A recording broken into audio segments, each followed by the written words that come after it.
Hello dear subscribers, today I will tell you how you can easily fix this error. So here you can see it, an unexpected error occurred on your Facebook. So how you can fix it? So for fixing it, first thing, just check your internet connection. So just go to the settings. In the settings you need to find, just scroll up and find here Wi-Fi. Just turn off Wi-Fi and turn on again. And also if you're using mobile data, just turn off mobile data and turn on again. Also you can try to turn on airplane mode, wait a few seconds and just turn it off. And if you still have this error, so just go to the general, just scroll down, just tap on shutdown, slide to power off, wait a few seconds and just power on your phone again. So just simple, restore your phone.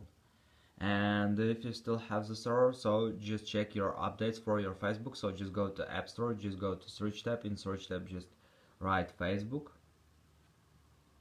and if you see here not open but update, it means that you have available updates.